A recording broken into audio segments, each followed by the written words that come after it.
दोस्तों तो इस वीडियो में हम देखेंगे ये पावर वायरिंग के बारे में अच्छी तरह से। ठीक, कि जो हमारा पावर वायरिंग होता है वो क्या होता है।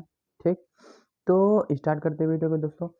कि जो हमारा ये पावर वायरिंग होता है, ये नाम से ही लग रहा है ये पावर, यानी कि भाई ये बहुत शक्तिशाली है। तो इसलिए जो है कि इसमें इस वायरिंग में जो है, इस वायरिंग के अंतर्गत जो है कि सिंगल फेज वायरिंग नहीं होती। इसके अंतर्गत जो है कि सिंगल ये फेज वायरिंग नहीं होती। इसमें क्या होती है कि थ्री फेज ये वायरिंग होती है। इसमें इसके अंतर्गत क्या आती है कि जो हमारा ये थ्री फेज जो हमारा थ्री फेज RYB जो हमारे वायरें आती हैं उसकी जो है कि इसके अंतर्गत वायरिंग उसकी वायरिंग की जाती है। ठीक, तो इसमें क्या होते हैं, ये थ्री फेज RYB होती है, RYB होती है। RYB का जो हमारा वायरिंग होता है, RYB का वायरिंग होता है इसके अंतर्गत। ये पावर वायरिंग में ऐसा क्यों होता है? ऐसे इसलिए होता है कि जो हमारा सिंगल फेज जो हमारा ये वायरिंग था उसमें क्या था, सिंगल फेज वायरिंग में ये 220 वोल्ट था। इसमें क्या है कि ये थ्री फेज में ये 440 वोल्ट है। तो भाई अधिक है कि नहीं अधिक है? तो इसीलिए जो है इसे जो है ये पावर वायरिंग का दर्जा दिया गया। इसे क्या है, ये पावर वायरिंग कहते हैं इसीलिए। क्यों? क्योंकि इसका जो ये वोल्टेज है अधिक है, इसका वोल्टेज ये क्या था, कम था। ठीक, यहाँ तो समझ में आ गया आराम से। तो अब स्टार्ट करते हैं किसके बारे में। अब इतना तो ये बेसिक तो समझ में आ गया होगा कि भैया ये पावर वायरिंग भैया इसे क्यों करते हैं। ठीक, तो अब जो है कि हम देखेंगे क्या, शक्ति तार स्थापन के जैसे सामान्य नियम। कि हमारा जो ये पावर वायरिंग होता है उसमें जो नियमें होती हैं वो क्या क्या होती हैं। ठीक, वो क्या क्या होती हैं, तो इसके अंतर्गत जो हमारा मोटर आती है ना, जो मोटर वो जो है कि लोडेड के थ्रू पे हम ये पावर वायरिंग के लोड के थ्रू हम मोटर को लगाते हैं। ठीक, तो इसमें क्या होता है, इसमें होता है कि यहाँ पर मोटर को जो हम लगाते हैं तो क्या होता है कि ये क्या होता है, न्यू होता है भाई। ये क्या होता है, न्यू होता है। इस पे हम मोटर को लगाते हैं। इसमें हम मोटर को अपने अपने वर्कशॉप में भी ये देखे होंगे, ये फर्स्ट ईयर में। ठीक, तो यहाँ पर हम मोटर ये लगा दिए। तो यहाँ पर यहाँ पर जो हमारे नियम सामान्य नियम है यहीं से नियम बनेंगे। ठीक, उसको लिखेंगे नहीं, हम कॉन्सेप्ट याद करेंगे। कि क्यों? ये क्योंकि हमें ऑप्शनली टिक करना है, हमें लिखना नहीं है। हमें क्या करना है, लिखना नहीं है। अब जो है कि ये चेंज हो गया है, हमें ऑप्शन क्लिक करना है कि भाई हमारा यही से सही है, चार विकल्प में से यही हमारा ये सही है, हमें लिखना नहीं है। ठीक, तो स्टार्ट करते हैं वीडियो को। तो हम ये कह रहे थे कि जो हमारा न्यू होता है उस ये न्यू के ऊपर जो हमारा क्या होता है, मोटर लगे होते हैं। ठीक, तो यहाँ पर हमारा कितना, मान लीजिए 1000 पावर का हमारा मोटर लगा दिया। ठीक, तो इसमें हमने ये मोटर लगा दिया। तो इसमें होंगे क्या कि इसका जो ये कनेक्शन होता है ये थ्री फेज होता है। तो यहाँ से जो हम कनेक्शन यहाँ पर दिखा लेते हैं, RYB हमने दिखा लेते हैं। तो इसका जो कनेक्शन होता है वो कितना होता है, ये थ्री फेज होता है। तो यहाँ से हमने क्या कर दिया, ये ग्राउंड कर दिया, मतलब कि नीचे कर दिया। नीचे से हम यहाँ पर क्या लगाएंगे, हम यहाँ पर वो लगाएंगे क्या, ये फ्लेक्सिबल जो है कि यहाँ पर पाइप लगाएंगे, वो आराम से मुड़ सके, इस कंडक्टर को आराम से मुड़ सके। ये फ्लेक्सिबल पाइप। ठीक, तो यहाँ से यहाँ तक हम लगा लेंगे फ्लेक्सिबल पाइप। ठीक, तो ये जो हमारा ये राउंड होकर ये पाइप के थ्रू जो यहाँ से ऐसे से जाता है, फिर ऐसे से फिर जाता है थ्री फेज। फिर उसके बाद क्या होता है कि हमारे दीवारें होती हैं, हमारी क्या होती हैं, दीवारें होती हैं। इस दीवाली के ऊपर जो है कि ऐसे ऐसे जाता है हमारा थ्री फेज। ठीक, ठीक, जो हमारा ये फर्श से जो हमारा ऊपर जाता है वो 1.5 मीटर का ऊपर, और 1.5 मीटर ऊंचाई ऊपर जाती है। ठीक, जब 1.5 मीटर ऊंचाई ये जाती है तो यहाँ पर हम क्या लगाते हैं, स्टार्टर लगाते हैं। क्या लगाते हैं, स्टार्टर लगाते हैं। यहाँ पर क्या लगाते हैं, स्टार्टर लगाते हैं। तो स्टार्टर के ये जस्ट बगल में हम क्या लगाते हैं, मोटर स्विच लगाते हैं, यानी मेन स्विच लगाते हैं। ये क्या लगाते हैं यहाँ पर, ये जैसे कि हमने हमने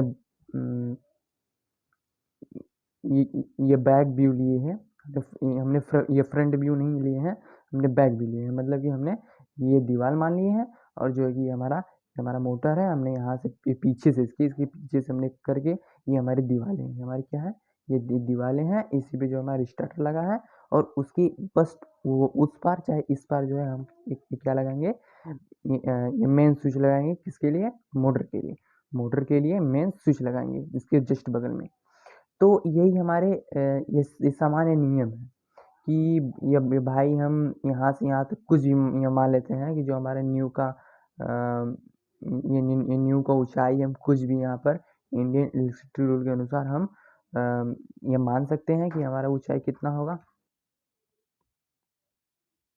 इसमें क्या होगा, इसमें क्या कह रहे थे हम, इसमें यह कह रहे थे कि इसमें ये क्या होगा कि नियम था, एक सामान्य नियम था कि भाई इंडियन इलेक्ट्रिसिटी रूल के अनुसार जो है कि कितना कितना ये दूरी होगा। ठीक, तो अभी देख लेते हैं कि जो हमारा मोटर होता है, ये जो इसका न्यू होता है, पहले न्यू से स्टार्ट कर लेते हैं। जो हमारा न्यू होता है वो कितना होता है, वो ये 20 सेंटीमीटर से 50 ये सेंटीमीटर तक ऊपर होता है न्यू जो हमारा होता है। ठीक, हम अरे ईटा और ये सीमेंट बालू लगाकर जो है कि हम न्यू बनाते हैं भाई, किसके लिए, मोटर को रखने के लिए। जब मोटर को रख कर वहाँ पर ये कस देंगे तो फिर हमें एक कनेक्शन चाहिए।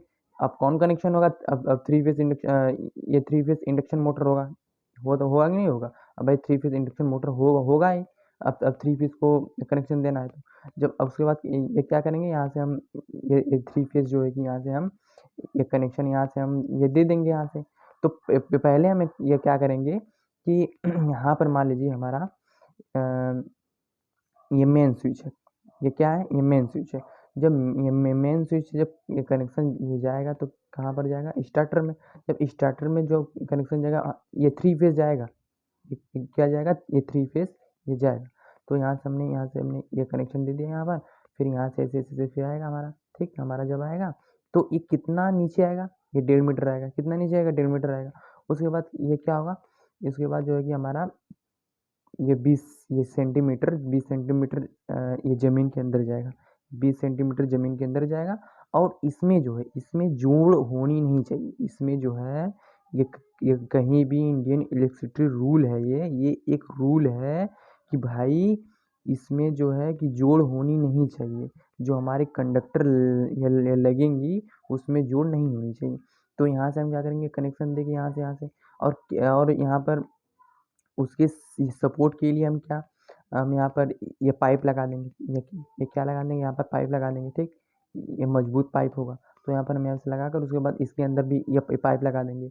तो ये हमारा ये फर्श है, ये हमारा क्या है, फर्श है। तो ये फर्श से हमारा ये भूमिगत मतलब कि अब जो है ये हमारा फर्श है, तो इससे हम ये खन खोद कर जो है अंदर जो है ये 20 सेंटीमीटर अंदर लेकर जाएंगे। उसके बाद वहीं पर हम पाइप लगाकर उसके अंदर से ये थ्री फेज ये दे देंगे। और कितना ये दूर जाएगा, एक मीटर जाएगा। कितना कितना दूर, 1 मीटर जो है कि। और सीधे सीधे हम कह सकते हैं कि जो हमारा मोटर और ये दीवार के ये बीच की दूरी होती है वो कितनी होती है, 1 मीटर होती है। ठीक, जब 1 मीटर दूरी होती है तो यहाँ से तो नीचे कर लेते हैं। यहाँ से हमने ये भूमिगत कर लिया, यहाँ से हमने अंदर ये डालकर उसके बाद यहाँ से हमने रन करा दिया कंडक्टर को। ठीक, तो ये कितना अंदर जाता है, ये 20 सेंटीमीटर अंदर जाता है। उसके बाद जो है कि हमारे कंडक्टर के जो ये खपत होती है कितना होती है, 1 मीटर होती है। ये क्यों, ये क्योंकि जो हमारा मोटर और ये दीवार के बीच की दूरी कितनी होती है, 1 मीटर होती है। तो यहाँ से हम कह सकते हैं कि हमारा जो कंडक्टर का जो साइज है वो कितना है, 1 मीटर है। ठीक, और जो हमारा इस कंडक्टर का डायमीटर होता है, जो हमारा व्यास होता है वो कितना होता है, हमेशा हमेशा पावर सिस्टम में जो हमेशा पावर सिस्टम में हम अ, ये 2.5 mm² का हम कंडक्टर का यूज करेंगे इसमें। ठीक, ये पावर वायरिंग में। ठीक, तो हमने ये देखा आज हमने अच्छी तरह से हमने ये सामान्य ये नियम के बारे में अच्छी तरह समझा। ये हमारे नियम है, ये हमारे ये न्यू पर होंगे और ये इसके बाद हमारा मोटर होगा कितना सेंटीमीटर होगा और यहाँ से फिर कितना नीचे जाएगा। ठीक, यहाँ से कितना नीचे जाएगा इसके बारे में हमने देखा, इसके उसको हमने अच्छी तरह से देखा। तो अगले वीडियो हम ये देखेंगे कि ये न्यूमेरिकल देख लेंगे। तो न्यूमेरिकल अगर देख लेंगे अच्छी तरह से ना, तो और क्लियर हो जाएगा। ये पावर वायरिंग में अगर न्यूमेरिकल देख लेंगे तो और क्लियर हो जाएगा कि कितना हमें ये चाहिए, कितना एम्पियर हमें ये चाहिए कि इसे इस मोटर को रन ये कराना है, कंडक्टर की साइज कितना है, कितना लंबाई है, ठीक। इसी इफिशियंसी भी देख लेंगे, दक्षता देख लेंगे, ठीक। यहाँ पर होता है क्या कि अगर ये मेन स्विच में कनेक्शन से पहले हम ये डिस्ट्रीब्यूशन बोर्ड लगा लेंगे। ये क्या लगेंगे? डिस्ट्रीब्यूशन बोर्ड लगा लेंगे। अब इसी ये डिस्ट्रीब्यूशन बोर्ड से हम ये क्या करेंगे कि अगर कोई और हमें मोटर का कनेक्शन करना हो तो इसी डिस्ट्रीब्यूशन बोर्ड से एक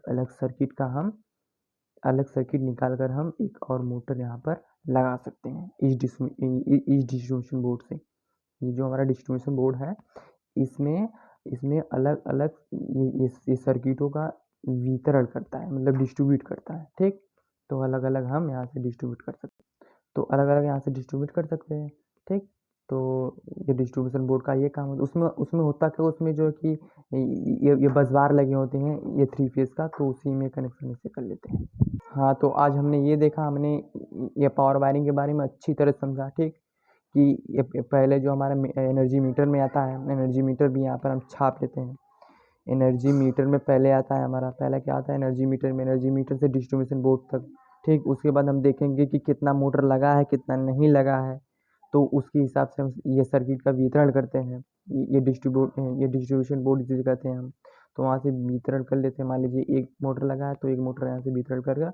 उसके बाद हम ये मेन स्विच से कनेक्शन करते हैं। ये मेन स्विच से उसके बाद क्या करते हैं, स्टार्टर में कनेक्शन करते हैं। स्टार्टर से कनेक्शन करके उसके बाद हम ये दीवार के थ्रू हम अंदर ये ग्राउंड करते हैं, अंदर ये ज़मीन के अंदर लेकर जाकर उसके बाद उसको रन कराते हैं। उसके बाद फिर ऊपर चलाकर हम यहाँ से हम मोटर में कनेक्शन कर देते हैं, ठीक। तो आज के लिए इतना। अगर वीडियो ये जो भी बंदा वीडियो इतना देखा हो उसके लिए ये बहुत बहुत धन्यवाद, ठीक। अगर अच्छी लगे दोस्त तो उसे ये लाइक करना ना भूलें, ठीक। ऐसे वीडियो और लाते रहूँगा, अच्छी अच्छी इंटरेस्टिंग वीडियो, ठीक। तो आज इतना, बाकी अगले दिन देखेंगे, ठीक है। धन्यवाद।